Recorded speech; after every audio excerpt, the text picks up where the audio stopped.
This is Wretched Radio with Todd Friel. Not one, but two stories. It's a deal. This is Wretched Radio. Story number one. But before we get to that, thank you. I just saw the number of wretches who signed up to support a Tomorrow Club. Thank you very much. Hundreds and hundreds of wretches supported Tomorrow Clubs, bringing the gospel to children in very poor parts of the world, Eastern Europe specifically. The kids come to the club during the week. They get saved. They bring the gospel home, typically to drunk parents. And I'm not exaggerating. I'm not being cheeky. That's just the reality. They get saved. The church gets strengthened. Thank you to everybody who is supporting a Tomorrow Club. Amazing work is going on there. The story's incredible. If you would like to be one of those wretches who supports a Tomorrow Club, visit tomorrowclubs.org/wretched, and you can see me and a cow in Ukraine.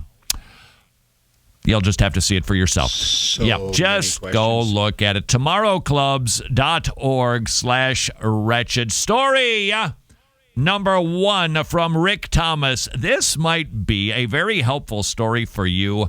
Mom and Dad, this might be particularly good for you, that there is a wisdom in occasionally overlooking some sins. What? But when I see sin, I have the gift of pointing it out. So do I. Frankly, I think we all do. Rick Thomas suggesting maybe just sometimes you need to be a little bit more thoughtful, having a long view, recognizing who you're talking to.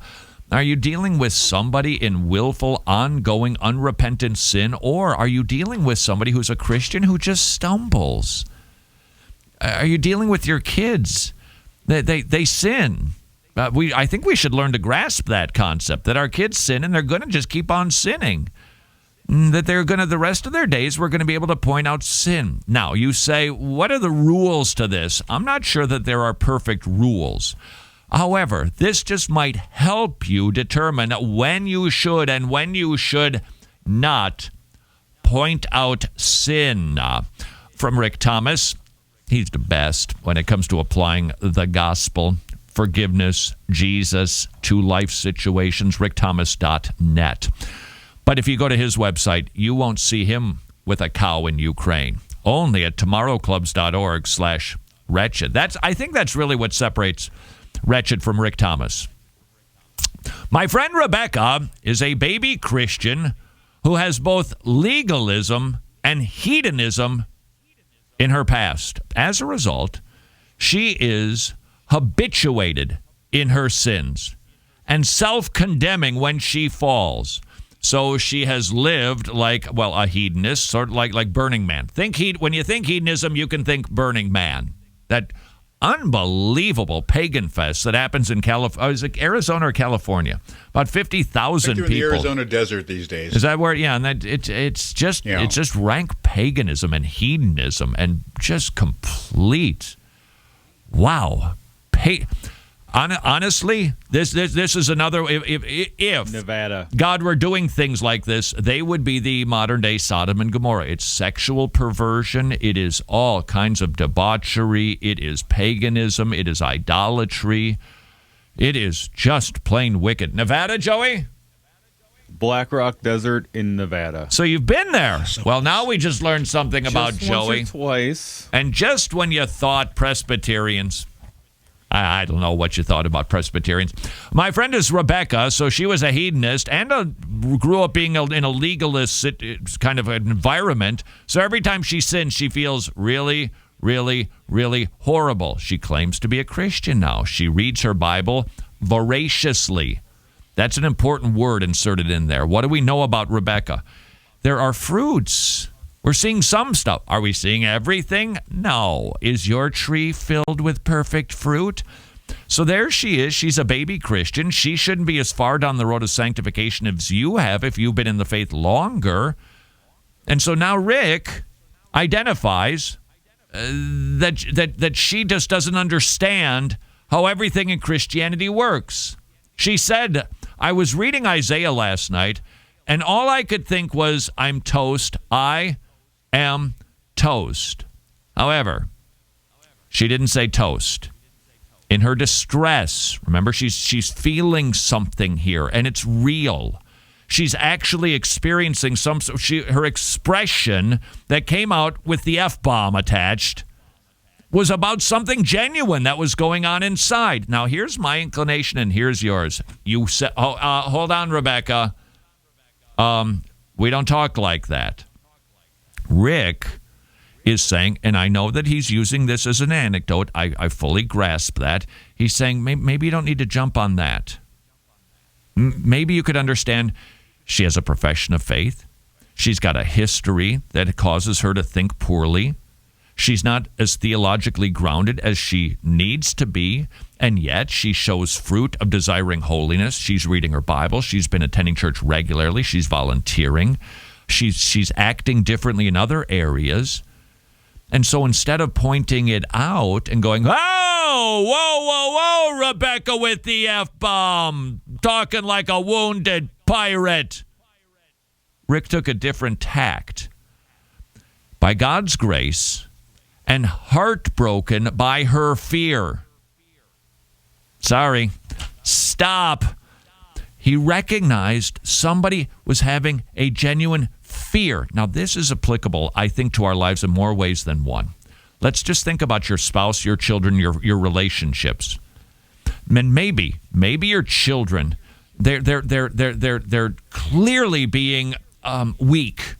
They're clearly even being sinful in the way that they're expressing something. They've got a test coming up. They have got a bill to pay. They've got a job they need to do, and they are talking about it. And let's just say, in the course of that conversation, okay, they don't drop the F-bomb, but I've got to do this stupid test, and this stupid professor is just stupid. And okay, here's what my inclination is. Whoa, honey, remember, first of all, he's not stupid. Second of all, he's a human being, and you're actually murdering him in your heart with your words. That's my inclination. And this is not to suggest I never get to addressing that, but instead, as a sensitive human being, which I've read a lot about, because not inclined that way, I want to maybe hear the heart. My child is actually scared about something. And maybe my entrance into the conversation is not about correction. Maybe it's about compassion. I think that could tweet right there. That's a tweetable thing, right? Because it's got the correction, compassion thing. I think I could, just for the sake of some Southern Baptists, sneak in another word that begins with the letter C, just to make it feel like a 3-point alliterated sermon. And that's what Rick Thomas did. Back to our story. By God's grace and heartbroken by her fear, I drew her into a hug and explained again, I'm sure it was appropriate, and I'm sure spouses were around because Rick does church stuff a lot with family. I drew her into a hug and explained again what it means to be saved by grace through faith in Jesus Christ. I watched the tension drain from her shoulders as her eyes filled with tears and gratitude toward her Lord. Quote from Rebecca, through tears. And I'm sorry I cursed. I shouldn't have done that. What do you know? The Holy Spirit addressed the sin for her. Maybe, just maybe, you and I could learn a little something about the practical wisdom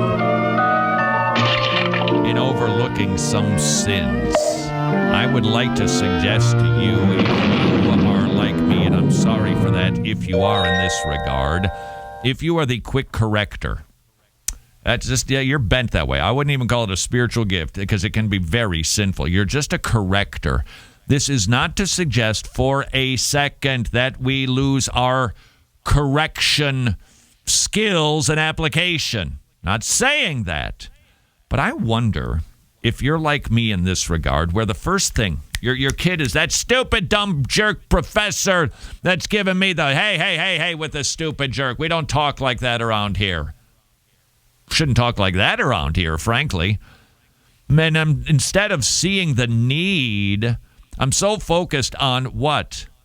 Superficial sanctification that I'm willing to jump in with a correction instead of getting to the heart of the issue and helping them and perhaps ministering to somebody, finding out what is causing this behavior, even if it's in somebody who's a mature believer. They do something out of character.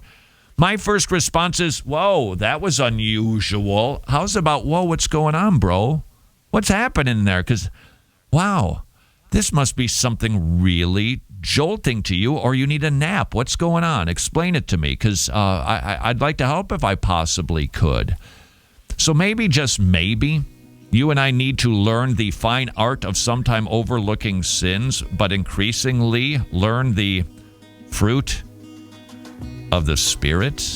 This is Wretched Radio. Thanks for listening to the Wretched segment du jour. If you'd like more Wretched, you can listen to the most current stream for free at wretched.tv/listen, or you can become a club member and listen to our entire archive. Wretched, reaching the lost, equipping the saints, and strengthening the local church.